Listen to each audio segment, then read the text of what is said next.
Основател съм на Code Academy. Малко, може би, за мен информация предварително. Вече повече от 24 години се занимавам с управление на екипи.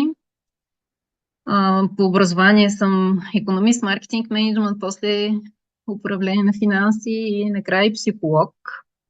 От 18 години всъщност се занимавам с собствена компания. Code Academy съществува като компания от 8 години и беше първоначално ориентирана за маркетинг, за менеджерски обучения, комуникационни умения като обучения. От 4 години, може би това, което повече като бранд сте виждали и много активно рекламирахме, е самата Code Academy, която адресираше обучение на джуниори за професия доста активно.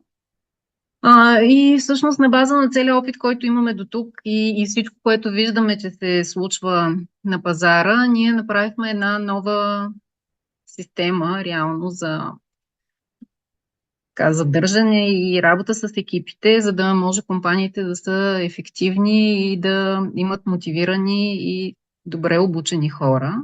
И в същото време да върви един структуриран, добър комуникационен процес вътре. Така че днес ще ви разкажа малко повече за това, което ние виждаме като тенденции, това, което имаме до тук като опит и какво можем като решение да предложим. Много ще се радвам да го направим интерактивно. Не сме много хора, но пък сме точните хора.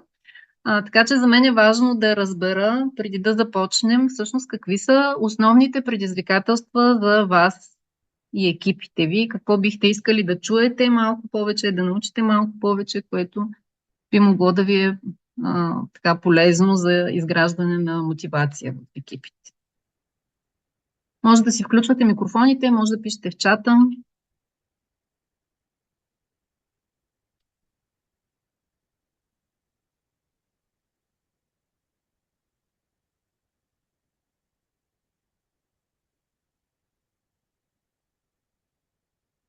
Кои са основните предизвикателства всъщност при мотивирането на екипите?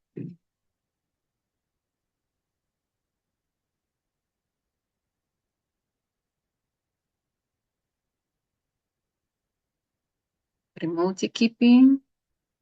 Виждам. Благодаря, Диана.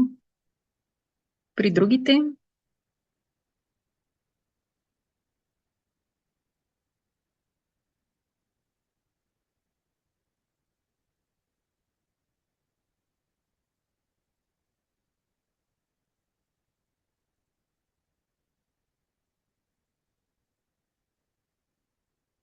Някакви предизвикателства или да се надяваме, че нататък ще споделите повече, но наистина задавайте въпроси, коментирайте. Аз съм сигурна, че един от друг имаме много какво да научим, тъй като на линия сме само собственици на бизнес и HR менеджери, така че всички работим непрекъснато с хора и срещаме едни и същи предизвикателства.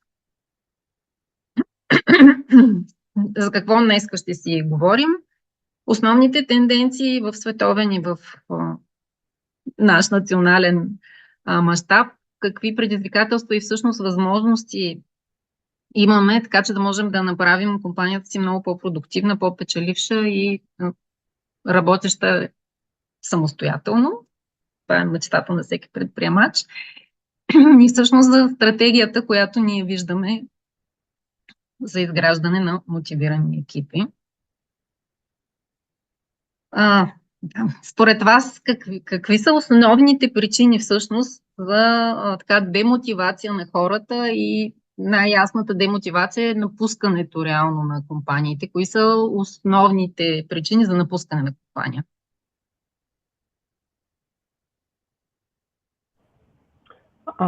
Може би да се включи този път да се стоя.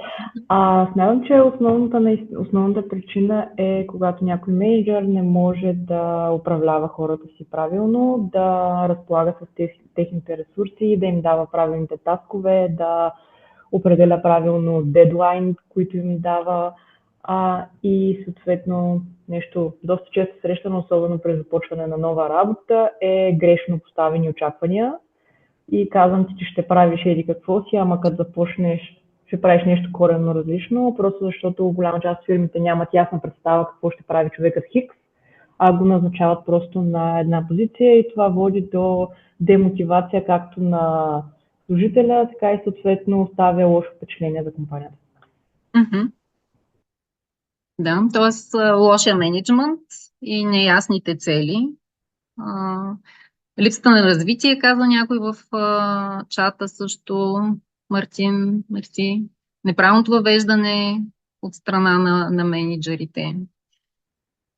Според всъщност проучване на Галъп, наистина това са основните причини за разочароване, демотивация и впоследствие напускане на служителите. Едното е липса на гъвкавост. Сега липсата на гъвкавост до някъде може да бъде определена от производствения процес. Ако ние сме производствено предприятие и всички трябва да са на място, на поточната линия или на място оперативно да работят, ние имаме до голяма степен липса на гъвкавост. Но да, невъзможността да се промени и да се адаптира компанията е нещо, което доста силно смущава служителите, особено младото поколение. Проблема с ангажираността. Това ще го разгледаме малко по-подробно. Какво означава един служител да е ангажиран и какво означава да е неангажиран или активно неангажиран с компанията. Липсата на кариерно развитие. Липсата всъщност на кариерно развитие е в топ 3 причини в над 10 световни проучвания, които са правени точно за мотивацията на екипите и причините за напускане. И винаги липсата на кариерно развитие излиза в една от основните причини за това. Недостатъчното признание, тук нали, това е обратната връзка или незнанието на човека, неразбирането как точно той допринася за целите на компанията, което естествено е отново мениджърските ръце. Как ние си комуникираме целите, как ние комуникираме задачите на този човек и те как точно допринасят за целите за постигане на целите на компанията. Дали отделяме време и да празнуваме успехите, които имаме в компанията, не само да сме фокусирани върху проблемите. Обратната връзка, редовното даване на обратна връзка, и това всичко влиза в признанието. Лошото управление, вече го споменахме, то може да е с неясно делегирани задачи, неясно поставени цели, сменящи се цели, задачи от няколко менеджера едновременно, нали, най-различни проблеми. И също така друг голям фактор е баланса между работа и личен живот. Тоест, ако нямаме наистина добре структуриран работен процес или ясно делегиране на задачи, много често или недобро обучение на хората, за да се справят с тези задачи, ние много често всъщност изпадаме в ситуация, че служителя не е способен да се справи в нужното време с задачите и оттам започва да му страда и личният живот. Знаем, че всъщност един човек, който има проблеми в личния си живот или има дисбаланс, то обикновено с времето започва да става и не толкова ефективен в работата и всичко това, като една комплексна система, започва да се отразява и да пречи и на продуктивността на самата компания. Тук сме ви извадили няколко реплики, които така често се чуват на различни места от служители. Първата е, мога да се постарая, обаче толкова, нали, съм разочарована, по-скоро толкова е тъпо тук всичко и нищо не става, че нищо няма да правя. Другата е, получавам заплата за това, което правя и за това ще го правя, въпреки че ми е доста досадно. Нали, отекчен съм, това не ми доставя удоволствие, но заради парите идвам и го правя. И наистина харесвам работата си и мисля, че хората са страхотни, имаме цел, знам какво правим, знам защо го правим и нямам търпение следващия ден да дойда на работа. От кои служители бихте искали да имате на работа?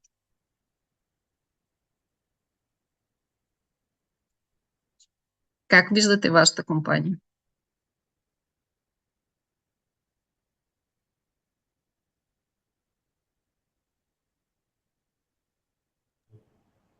То е ясно, че всички искат да имат последния случай. Да.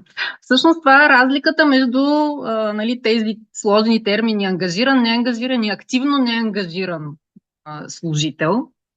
Ангажираният човек е човек, който много добре всъщност осъзнава целите на компанията, препознава се с целите на компанията, препознава се с ценностите на компанията, знае как допринася, чувства се част от екипа и идва на работа с ентусиазъм. Има признание за това, което върши.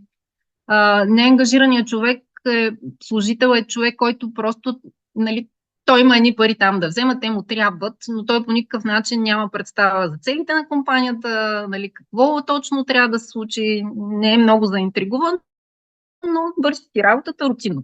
И активно неангажираният човек, нали, това са хора, които дори почват да разрушават културата и започват да разрушават и дисциплината на компанията. Нали, те са така най-лошия случай, защото ходят, обясняват на другите нещата колко са зле, мърморят непрекъснато, за всяко нещо намират причина защо е лошо и защо няма да стане, но при тях най-вероятно причината е същата. Те не се асоциират с компанията, не се разпознават като част от екипа, не виждат как допринасят и затова не могат да се почувстват на мястото си и мотивирани. Това не са реплики от българи. Нещо, което може да ни успокои. Това е положението въобще в световен мащаб. Нали, има такова разделение на мотивацията на хората в екипите. И всички сме изправени срещу едни и същи проблеми всъщност. Как да имаме по-ангажиран и по-мотивиран екип. Според Галъп отново това е долу-горе разпределението в света по ангажираност. 23% неангажирани, т.е. тия средните, дето идват само за заплатата, са около 62%, и активно неангажираните са 15%. За България тук процентите са към 17% активно неангажирани, към 20% ангажирани, останалите са неангажирани, т.е. ние сме малко по-много активно неангажирани от тези, дето ходят и обясняват как нещата няма да се случат и колко са зле. Защо е важно всъщност да имаме ангажиран екип? Защото това се отразява на всички показатели на компанията. От една страна се отразява на самите хора. Самите хора се чувстват много по-пълноценни, много по-щастливи, много по-продуктивни и знаещи какво и защо правят. Оттам намалява се доста отсъствията поради болест и всякакви други начинания. Намаляват се значително инцидентите, повишава се значително качеството, ангажираността естествено, продуктивността, продажбите, печалбите и 70% се увеличава well-being на хора, т.е. те се чувстват значително по-добре, когато са ангажирани, т.е. когато ние успеем реално да ги включим в процеса, да разберат какво прави компанията, да се почувстват част от нея, те самите се чувстват много по-щастливи и много по-доволни от това, което правят. Така че това е един двустранен процес, който е много добре да успяваме да изграждаме стъпка по стъпка. Тук сме Европа. От към ангажираност сме в световен мащаб едни от най-слабо активно ангажирани в компанията си служители. И така, срещу какво всъщност, освен тези неща, какво още се случва в световен мащаб? Познаете изкуствения интелект, т.е. навлизат все повече дигиталното и автоматизирано управление на всички процеси. Много от компаниите започнаха много бързо да го усвояват и да го прилагат в различни етапи на работата си. Някои се страхуват, някои нямат капацитета да го направят, но това ще бъде така един много голям разделител. Според тенденциите, т.е. компаниите, които успеят много бързо да внедрят изкуствения интелект в процесите си, да се възползват от тази автоматизация и по-бързо действие, специално на своите специалисти, ще имат много силно конкурентно предимство. Другите ще си продължат с по-бавната ръчна работа и не толкова удовлетворените служители. Бърнаута, тая модерна думичка, която аз много не обичам, бърнаута какво означава за мен? Това е прекалено много стрес, поради това, че ние смятаме като служители, като хора, че не можем да се справим с задачите, които са ни поставени и че това ще ни навреди. Това отново идва и от начина, по който се комуникират задачите, по начина, по който се разпределят задачите, от структурата и начина, по който се управлява компанията, и от обучението и подготовката на хората, за да се справят с задачите, които предстоят, нали, включително и минаването към повече работа с AI приложения. Най-вероятно много от хората ще се чувстват стресирани, най-вероятно много ще си мислят, че работата им нали, ще я загубят заради това, така че има много неща, които тук може да се направят. Знаем, че се увеличава продължителността на живот, което означава автоматично, че увеличаваме и годините, в които сме активни и работим, което от една страна за компаниите всъщност носи така постоянство, опитност, хора, които имат работна етика, които имат познания много в областта, но в същото време ги изправя пред предизвикателството да осигурят начин да адаптират тези хора, всъщност, които са вече много опитни, към новите технологии, нови неща, които навлизат и да им помогнат да са в крак с времето и да са ефективни. България, тук всички ежедневно се борим с това. Знаем, новите поколения, които влизат на трудовия пазар, са около 2 пъти по-малко от тези, които се пенсионират, което автоматично означава голям недостиг на работна ръка. Още по-лошо, че много голяма част от младите хора, които са така по-квалифицирани с по-хубави специалности, емигрират или директно отиват да учат в чужбина и не се връщат, което ни изправя пред много предизвикателства тук на място.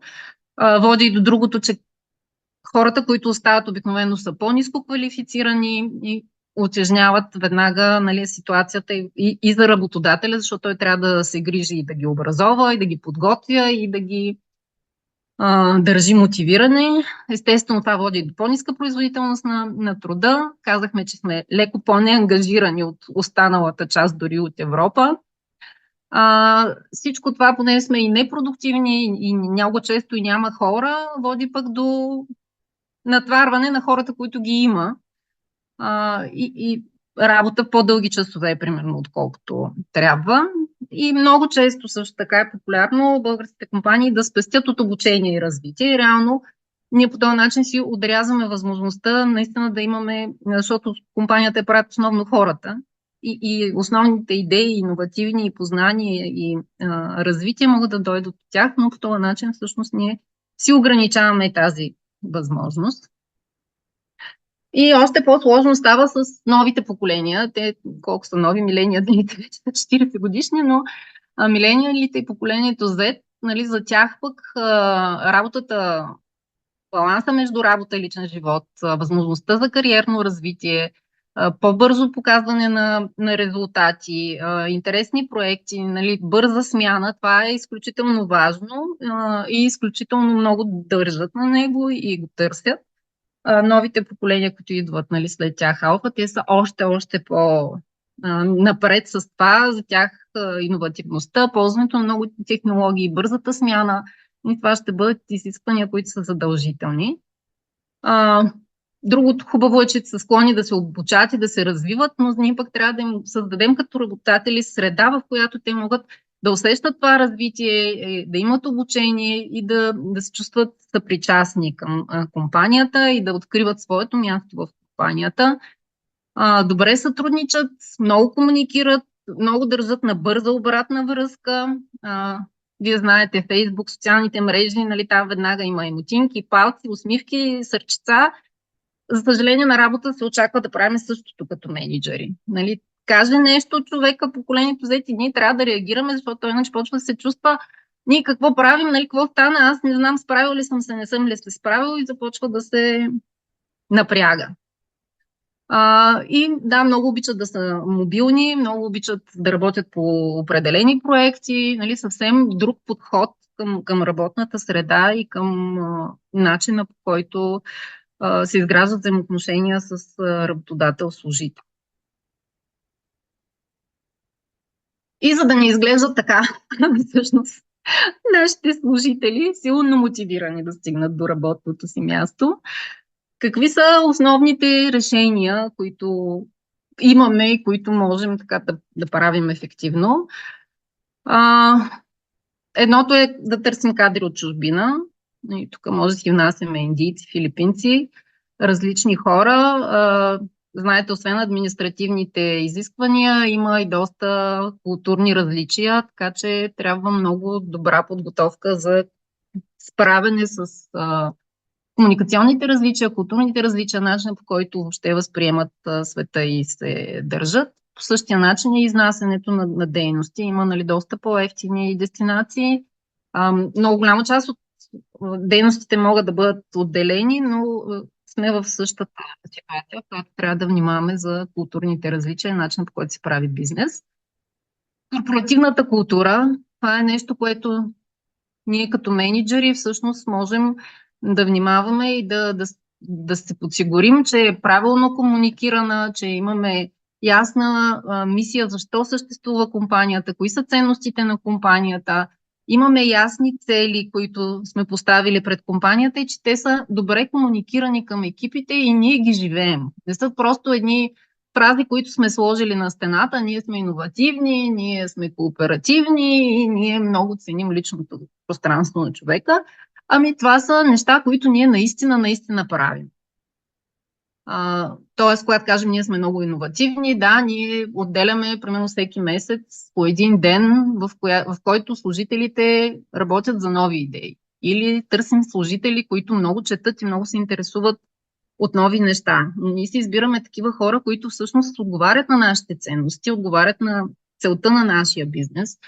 По нашия бизнес, за нашия бизнес е много важно всъщност това sustainability, което е супер популярно за опазване на околната среда, за рециклиране на ресурси и всъщност ние сме фокусирани в това. Е много важно и нашите служители да имат същите ценности, да са фокусирани в това, за да могат да се препознават с компанията и всъщност да им се вдига ангажираността и оттам мотивация.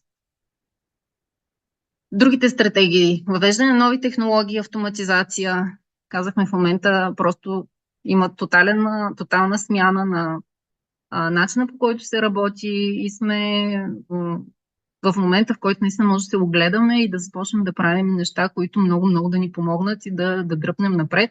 Вече е ясно долу-горе как може да бъде използвано, има и що годи четава информация и можем да започнем да правим много неща. И другата стратегия е да се грижим за екипа си, защото ние всъщност сме убедени в Colt Academy, че екипа е този, който прави компанията уникална. Вече почти всички имат достъп до всички технологии, почти всички могат да продават на всички пазари, но това, което не могат да имат, са хората и техния потенциал, това, което имаме в компанията, знанията, уменията, талантите, които имаме вътре в компанията. И като говорим за мотивацията, мотивацията стандартно всъщност идва от това дали наши много базови нужди като хора са удовлетворени, понеже ние всички сме хора и ходейки на работа, ние пак много сме хора. Това е според Self-Determination теорията, нали, основните мотиватори, които ние имаме, за да се чувстваме добре и за да се движим в дадена посока. Единият е чувство за автономност, т.е. имаме право на избор. Човека знае защо е там, той е избрал, може да си управлява времето, може да реши коя задача, кога да направи, естествено съобразявайки се с приоритетите на компанията, може да реши на къде иска да насочи кариерното си развитие. И той има право да решава. Естествено в рамките на неговите компетенции не може да реши каква е стратегията на компанията, но може да вземе решение за това как той ще допринесе за изпълнение на стратегията на компанията. Компетентност, това е усещането, че аз мога да се справя с задачите, които са ми поставени. Тук отново идваме до това да можем да обучим хората, да им дадем нужната основа, да имат ментори, които да им помагат, така че те да се чувстват спокойни, че могат да се справят с задачите, които им предстоят и които са им дадени. И принадлежността, която е вече по-скоро чиста комуникация, хората да се усещат част от екипа, да знаят, че труда им има значение, да знаят, че това, което правят, има значение и за компанията, и има значение и за техния екип конкретно. Признават се техните таланти и умения и те са ценени и важни. Това е свързано и много с комуникацията, която имаме към хората и с комуникацията, която имаме вътрешно фирмено. И всъщност какво е нашето предложение? Нашето решение е стратегия, която включва програма за дългосрочно развитие на служителите. Най-общо стратегията започва с тест, който е за оценка на личните таланти на всеки член на екипа и талантите на целия екип. С какви таланти разполага екипа като група и какво всъщност може от тези таланти и умения да бъде подобрено. Освен оценка на талантите на всеки един член на екипа, правим и така наречените опис на компетенциите, които са необходими за позицията, на която той ще бъде. И правим матчинг, доколко човека всъщност е подходящ и доколко има неща, които може да развие и те са в неговия пул от таланти, но той просто не е работил още достатъчно с тях. И на база всъщност на това, какво вие имате като стратегия на компанията за развитие, какви умения и познания са необходими, какви таланти има в екипите и хората, ние изграждаме персонализиран план за личностно развитие, който е в рамките на 2 или 3 години. Така че човека да има ясна представа какво му предстои, къде компанията вижда неговото място и естествено да има думата да каже и той къде и как вижда развитието си и какво би искал да прави и да се занимава.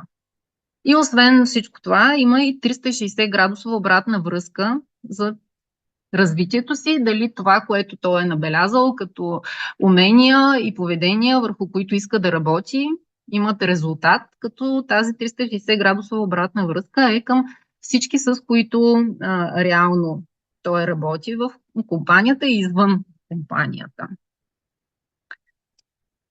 Защо смятаме, че е изключително важно всъщност човек да познава силните си страни? Защото обикновено това са талантите ни, силните ни страни са неща, които ние проявяваме инстинктивно, неща, които ние правим с много голямо удоволствие и ги правим много отдавна.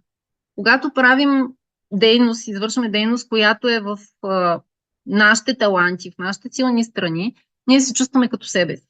Ние няма нужда да се преструваме, ние няма нужда да си налагаме нещо, ние се чувстваме свободни и се чувстваме много, много енергизирани. Това просто ние можем да продължим да го правим с дни, с седмици, без за нас да представлява някаква трудност. Прави ни много ентусиазирани, прави ни много продуктивни и на практика ние ставаме много, много добри в тази област, в която имаме вродени таланти, без това да коства някакво емоционално или енергийно усилие за нас. И освен всичко друго, когато хората работят, използвайки талантите си, те се чувстват много по-удовлетворени реално от живота и естествено много по-продуктивни и много по-ангажирани с компанията и с работата, която извършват.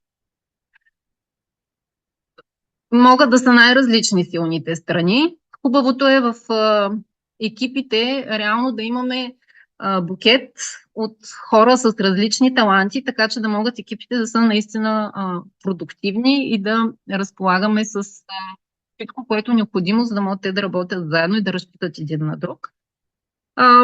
Така изглежда долу-горе за хората продукта, който ще ползват.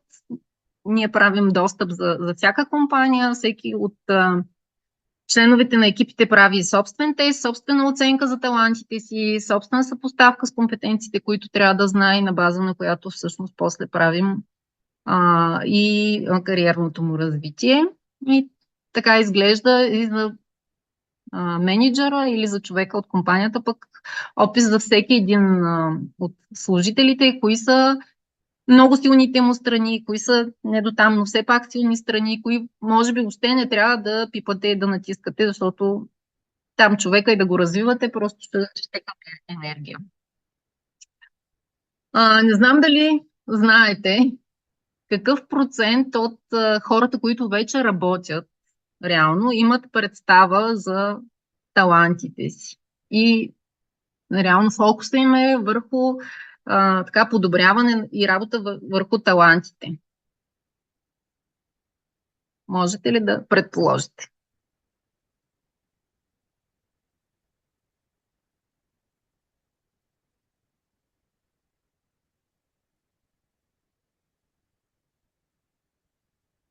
Аз не виждам чата. Може в чата, може да се включите с микрофон. 16, 52, 66. Какъв е процента от хората, които не знаят какви са силните страни? Хората в офиса.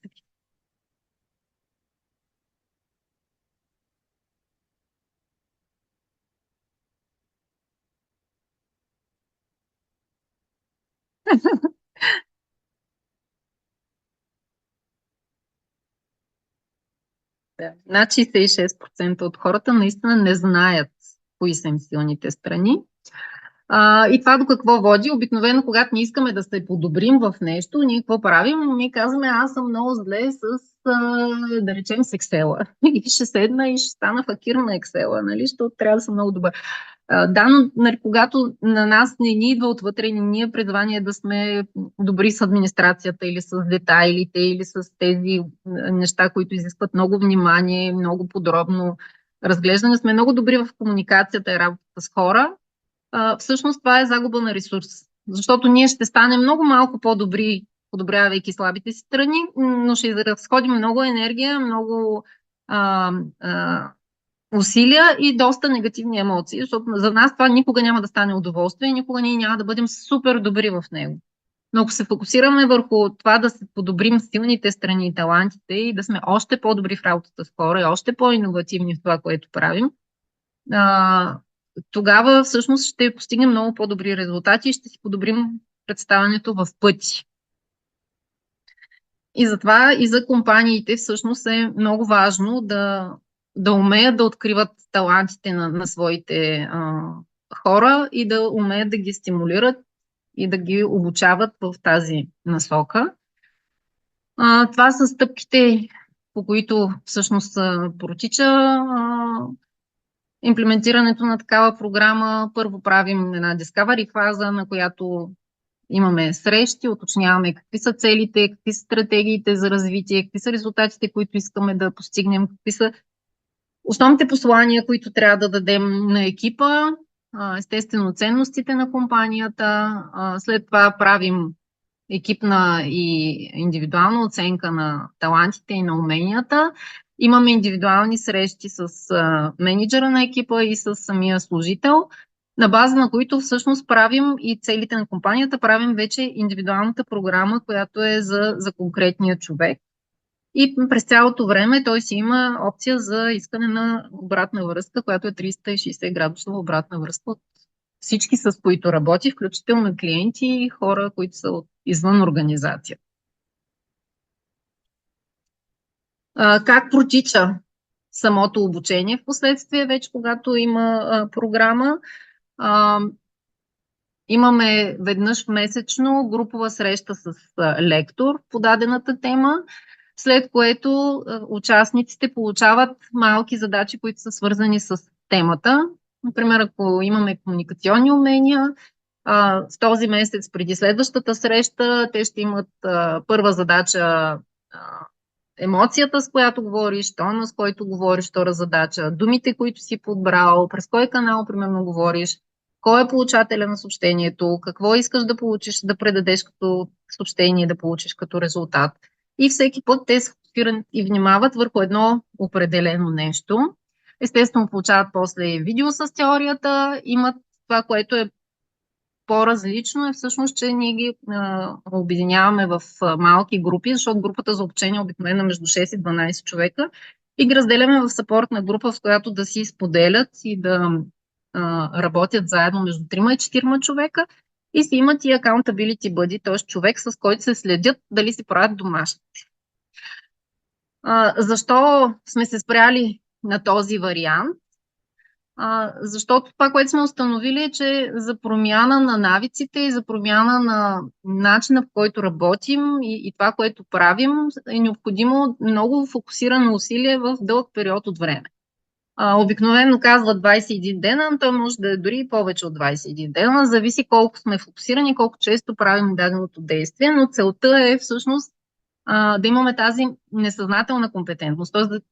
реакциите, които са добрите помагащи ни реакции, да станат автоматичен режим. Да не се налага човека да седне, да мисли сега какво трябваше да направя, те тук какво ми казаха или въобще да го забрави, защото обученията, които са, виждаме се за 2-3 дена, но обучаваме ви хубаво и вие ставате гениални менеджери, гениални комуникатори или гениални делегатори на нещо, нали, те общо взето за мен абсолютно не работят, защото след 72 часа ние сме забравили над 70% от информацията, след още няколко дни още и накрая нищо.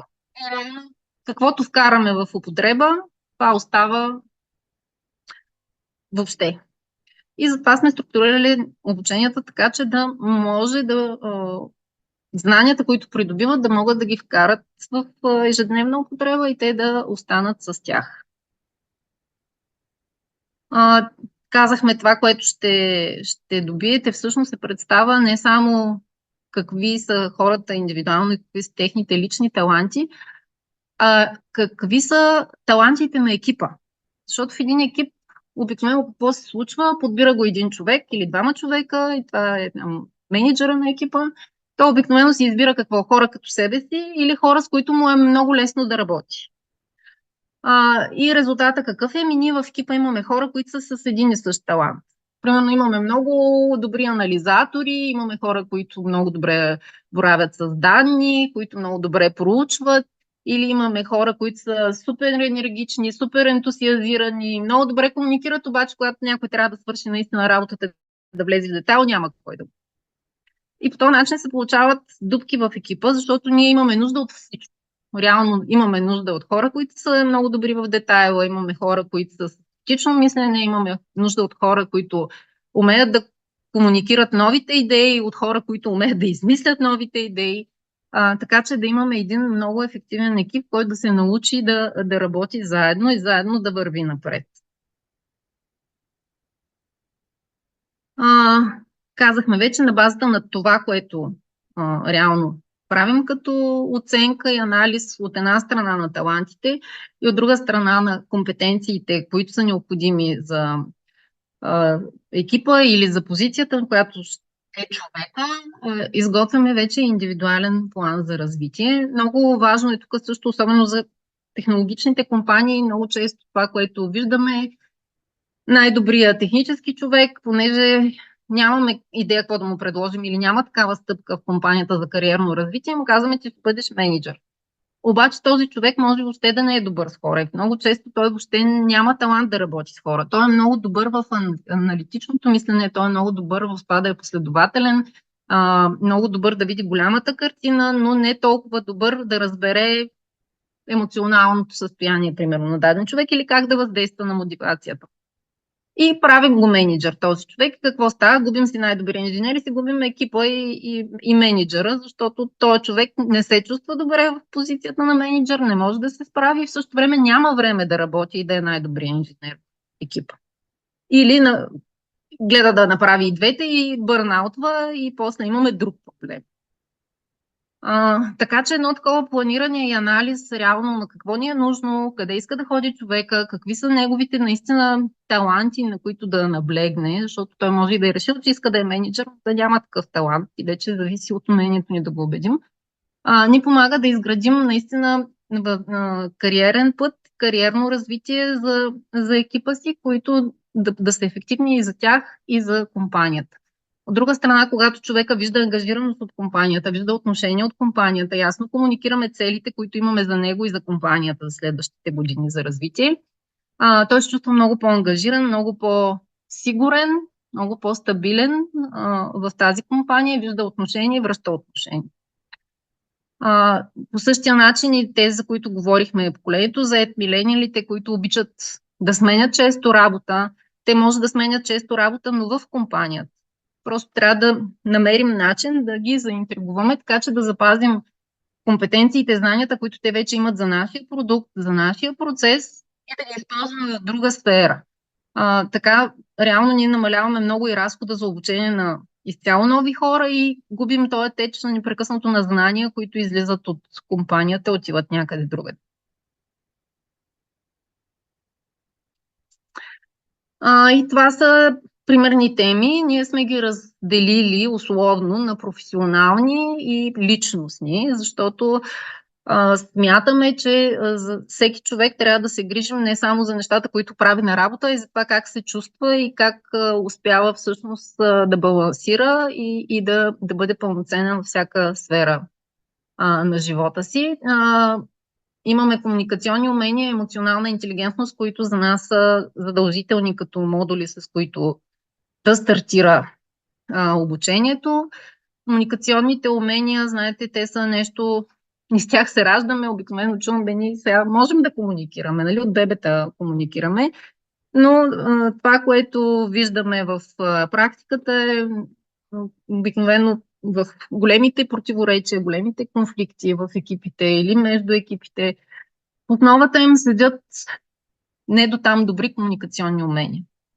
Тоест не сме се съобразили как точно сме се изразили, не сме преценили как това ще въздейства на другите, не сме преценили доколко са техните познания в дадената област, така че да можем да обясним ясно и точно нещата. Не сме използвали правилния канал или каквото и да е друго. И емоционалната интелигентност, нали, това ни е другата голяма слабост, емоциите. Разпознаваме ли собствените си емоции, как управляваме собствените си емоции, за да можем да разпознаваме емоциите на другите и да работим с емоциите на другите. Нали? Нещо, което е особено за мениджъри, изключително задължително. И останалите теми, които са по-професионално насочени, но евентуално при започване на работа, комуникационни умения, емоционална интелигентност са нещата, които минаваме задължително с екипите през първата година. И темите за личностно развитие, защото, както казах, човек е едно цяло и е добре да се погрижим и за това, което става извън границите на работното място. Няколко големи групи са. Едното е точно колелото на живота, дали умеем да планираме всички области, които са важни за нас, и здраве, и отношения, и приключения, и забавления, и личностно развитие, и какво време, и кога, и как отделяме за тях, как да го направим това по-ефективно, как като решим, че искаме да се развиваме в дадена област, да можем да си изградим полезни навици.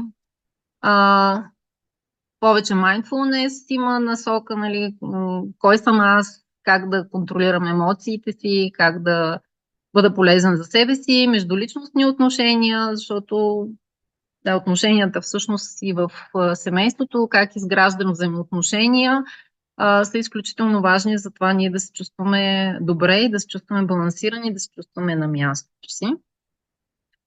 И разбира се, можем да допълваме и с други теми. Имаме и менеджерски обучения, които са отделно от това.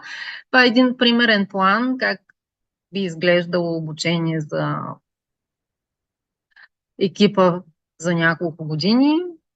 Започваме с комуникации, с емоции.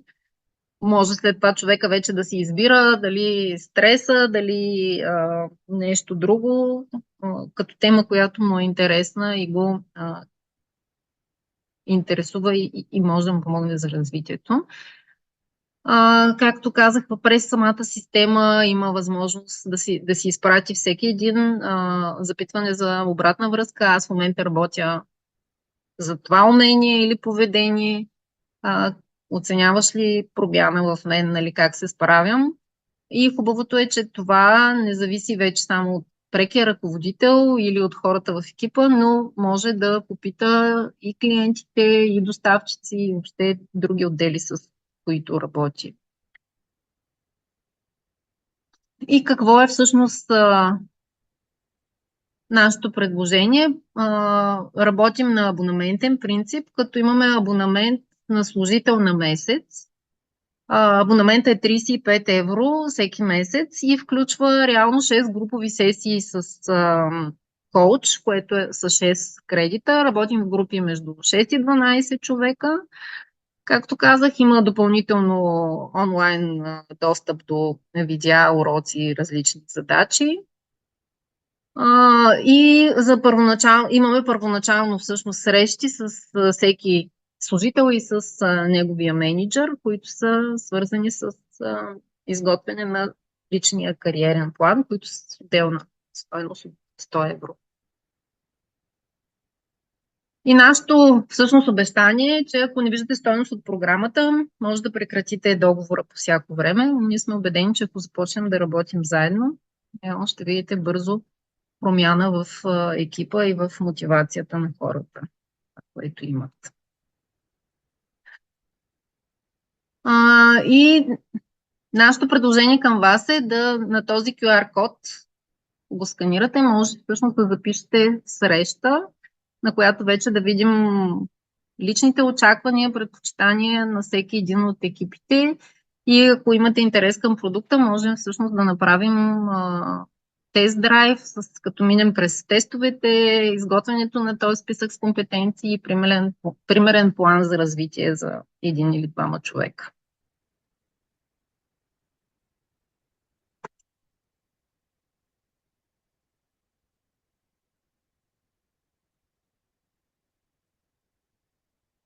Някакви въпроси?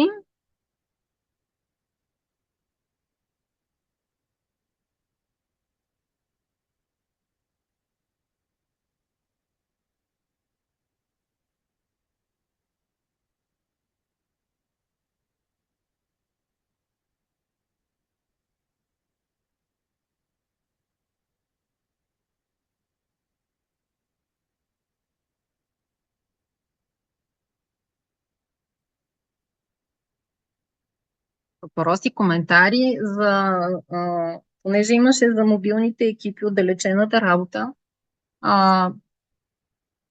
Темата е доста специфична и различна. Там мотивацията отново е с доста комуникация, обратна връзка. Проблема повече при мобилните екипи е изграждането на доверие, защото хората като човешки същества имаме нужда да сме заедно, за да изградим доверие, да чисто физически да се усетим, щете с миризмата да си свикнем. Така че моя съвет е при мобилните екипи, можете да организирате някакви срещи на живо, все пак от време на време, би било много полезно. Иначе дейлита, т.е. кратки дневни срещи, комуникация по всички неща, които казахме до тук, са важни, когато сме отдалечени. Това, което е плюс е, че хората имат свобода да пътуват и да са на различни места. Това, което е минус е, че чувстват по-малка принадлежност и трябва много повече да комуникираме и да работим в тази посока.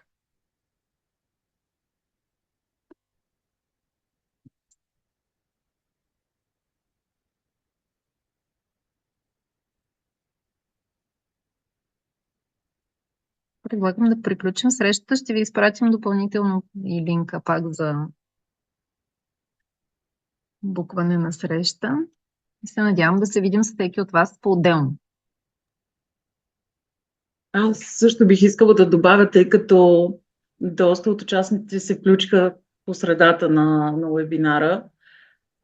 Ще ви изпратим запис на всички, за да може да си разгледате още веднъж информацията и за курсовете и като цяло. Ще ви очакваме на среща.